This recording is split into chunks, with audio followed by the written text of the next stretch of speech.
Coach PJ here in Korea. I've made it. It is about 9:30 at night. I am in my hotel room finally. So I left my house yesterday at 7 a.m., which would basically be about 9 p.m. here. So it's taken about 24 hours to get here, if you can imagine. It was about a 14-hour flight, followed by about 4 hours in customs, and then immigration and customs, and then a bus trip to the hotel in Korea, in Camp Humphreys. A couple of things for those of you who haven't traveled in a while or haven't traveled internationally in a while, it's so much has not changed, and yet there are so many nuances that everyone's trying to figure out. The regulations keep changing and keep changing. So every time I turned around to get a COVID test to leave, it was a 48-hour window I needed to have it, but the test was turned around in 72 hours. So kind of some interesting ironies there. Finding one that could do the right type of test, because I am going to a military base and they had a very, very specific type of test that I could turn in. And Korea had very, very specific rules. So I had to find the exact right test. But I got the test, I got on the plane, no problems. Pretty typical international flight. It was packed. And it was, the seating wasn't great. Very few first class. Everybody else was kind of in the cattle car. I did get the extra 3 inches.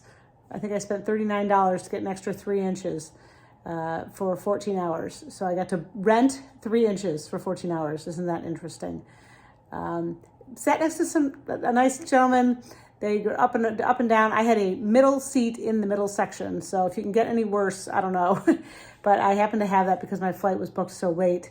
I didn't have a lot of choice in seats. But had some good seatmates. They got up. They let me get up.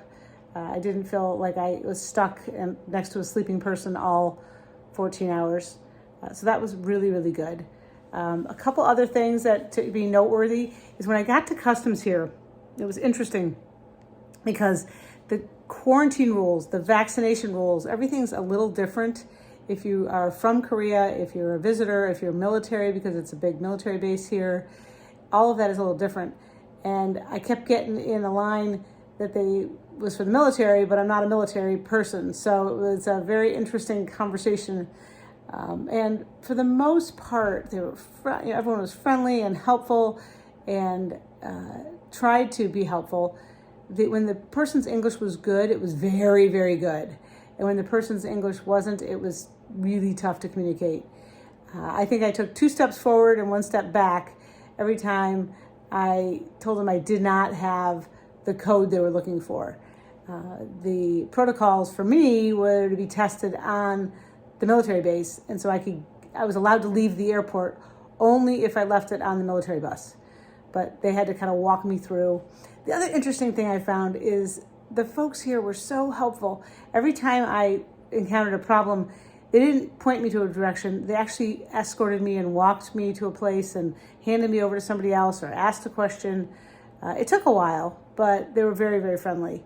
And at some point, I thought, man, I got to eat something. It's been a while. We got off the plane at 4:30, and I went into the shop, and of course, the language is tough. It's tough because it's not even something you can decipher. I'm used to going to like a Mexico or Canada, someplace where there's French or Spanish, and you can kind of muddle through the words, muddle through some of the things.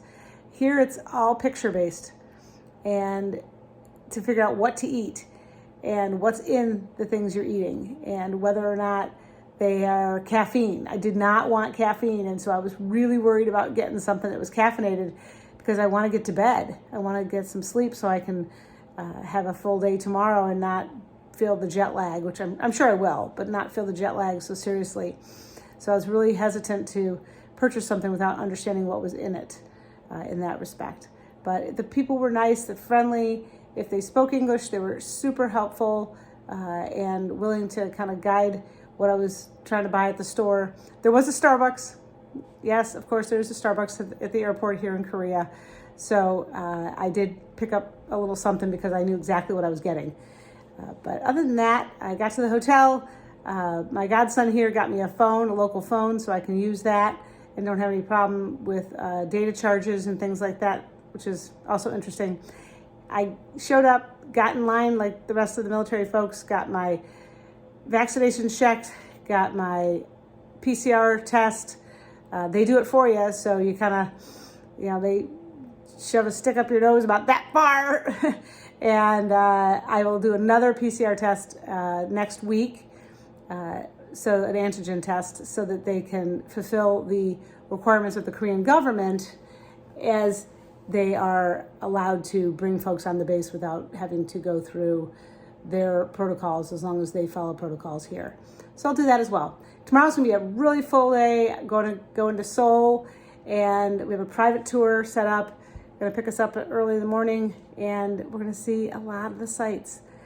Also heard that the demilitarized zone was closed for a while. The tunnel was closed for a while, and I think it opens up on Monday. So I'm trying to get a tour to get into the demilitarized zone and take a look and really get a real understanding of that, because it's such a historic place. But if you like this, put some comments below. Love to hear your questions. Hopefully I'll get a chance to address them.